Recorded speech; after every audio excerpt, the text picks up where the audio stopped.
من الشيطان الرجيم بسم الله الرحمن الرحيم الحمد لله رب العالمين القائل في كتابه الكريم والعاقبة للمتقين ولا عدوان إلا على الظالمين نصلي ونسلم على المبعوث رحمة للعالمين سيدنا محمد صلى الله عليه وسلم وعلى آله وأصحابه والتابعين لهم إحسان إلى يوم الدين. السلام عليكم ورحمة الله وبركاته.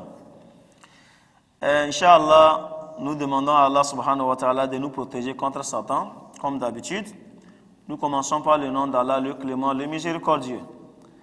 Et nous lui exprimons toute une reconnaissance pour le fait qu'il nous a enseigné ce que nous ne savions pas, ceci pour nous soutenir, pour que notre existence ne nous soit pas une difficulté, qu'Allah nous illumine davantage. Et que la paix d'Allah soit sur le sceau des prophètes Muhammad, sur les membres de sa famille parmi les pieux, et sur tous ceux-là qui les suivent dans la sincérité jusqu'à l'éternité, qu'Allah nous classe parmi eux. Mon frère et ma soeur qui me suivaient à cet instant, nous sommes maintenant à la phase 3, dans le contexte de la Ruqya et sur le thème les conditions du praticien que nous avons appelé le RAQ. Pour cette émission spécialement, nous allons parler d'une seule condition, une seule. Et je rappelle que je parle de celui-là qui fait de la Ruqya un travail. Celui-là qui veut aider les autres dans le domaine de leurs problèmes spirituels. C'est très important. La seule condition dont j'ai voulu parler ici, c'est la crainte de Dieu, la taqwa. C'est important. Et pourquoi nous le disons?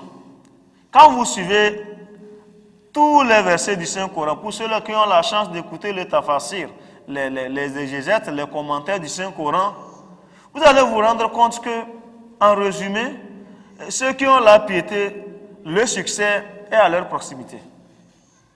En toute chose. Et la piété peut faire même qu'il suffit même de vouloir quelque chose. On n'est même pas encore rentré en activité, en action, mais notre souhait est exaucé. Regardez ce que Dieu dit. Regardez ce que Dieu dit dans le Saint-Coran. Il dit Inna lil muttaqina mafaza, que pour les pieux, c'est la réussite. Quelque part, il dit wa man yattaqillaha yaj'al lahu makhraja wa yarzuquhu min haythu la yahtasib. Quiconque craint Allah, yaj'al lahu makhraja, Allah lui donnera les issues. Ça veut dire que quand il est dans une situation, alors qu'il est un homme pieux, qui craint Dieu, il n'y a pas de problème sur cette terre sans solution. Mais sa piété le suffit pour qu'il ait espoir qu'il aura l'issue. Mon frère praticien ou ma soeur praticienne, cet aspect-là est très important. C'est important parce que je répète que je parle de celui qui veut faire de cette mission-là une mission noble dans sa vie. Il veut aider autrui.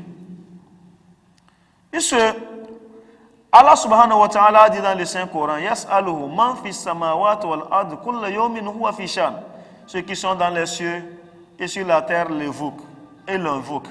Et chaque jour, il est dans la préoccupation de nous satisfaire. Cependant, notre rapprochement de Dieu fait aussi un autre avantage par rapport à nos besoins.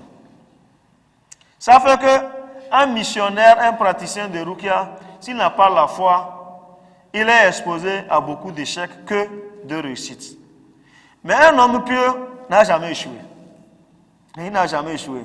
Que ce soit dans la Ruqya ou autre, il n'a jamais échoué. Écoutons bien, si je dis n'a jamais échoué, ça ne veut pas dire que absolument ce qu'il attend se réalise concrètement devant lui. Non, ce n'est pas ce que je dis.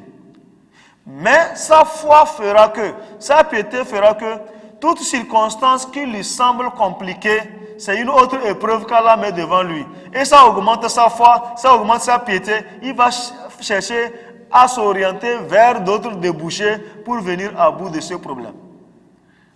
N'est-ce pas que à travers cette confiance qu'il a en Dieu, à travers cette confiance qu'il a en sa foi et en sa relation avec Dieu, lui fera comprendre ce qui est à son niveau et ce qui le dépasse. ou bien ce qui n'est pas de son domaine. Imaginez un raki. On lui présente une maladie dont il n'a pas le moyen matériel. Si je prends le contexte des produits, il n'a pas le produit avec lui. Il n'a pas non plus là où pouvoir aller avoir les produits. Dans sa sincérité, sa piété, il ne pourra pas utiliser ce qui n'est pas utilisable pour traiter son malade. Il va pouvoir soit demander à son malade les moyens de l'aider à atteindre l'objectif, soit le confier à la personne indiquée. Ça, c'est la piété. C'est la piété parce que souvent, les praticiens, dans l'intention d'un quelconque salaire, ont peur de léguer les malades aux personnes indiquées lorsqu'ils sont à la limite de leurs compétences. Pourtant, tu as dit qu'il ne vous a donné pas, il ne vous a pas donné une science plus qu'une infime partie. Vous détenez une partie, un autre détient une autre partie. Il faut le reconnaître. Il faut le reconnaître.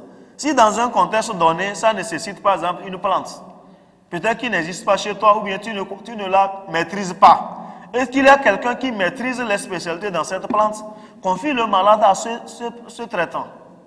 Ça, c'est la piété. Et concrètement, n'attends même pas que le malade va croire que tu n'es pas capable ou bien quoi. Non, toi, ta piété suffit.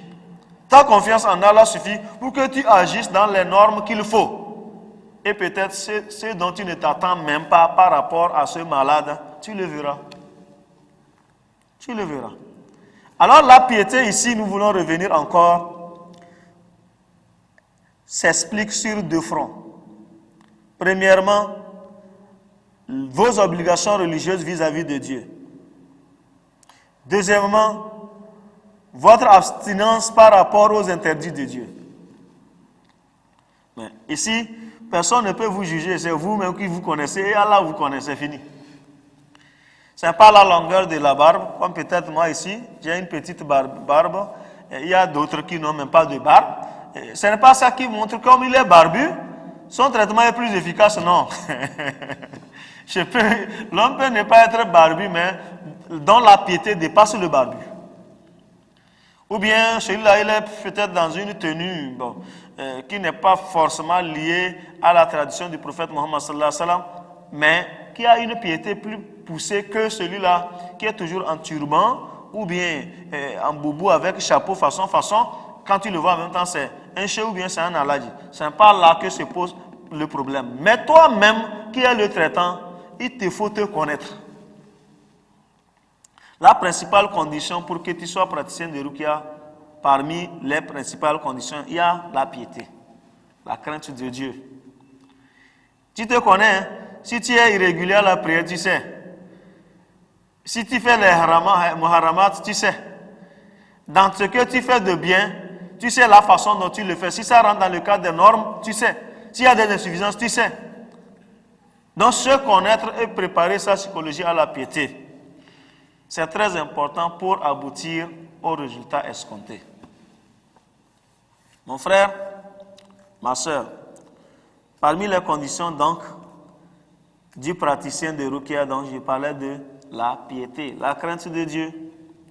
Alors, il faut avoir l'aspect nécessaire qui peut cultiver en toi la piété pour mieux arriver aussi en cette mission qui est quand même difficile. Difficile dans son sens profond, difficile dans son interprétation et difficile dans son application. Si bien que si tu n'as pas la piété, tu vas dérailler à un moment donné. Parce que tu peux même faire un traitement jusqu'à même le malade est à bout de souffle, il n'a plus de moyens pour la suite du traitement. Si toi tu n'as pas la piété, tu ne sauras pas comment gérer. Mais si tu as la piété, tu peux même accepter, prendre de ton moyen pour sauver une vie. Nous allons nous arrêter là. Dans la seconde partie, nous allons revenir, Inch'Allah. Assalamu alaikum wa rahmatullahi wa barakatuh.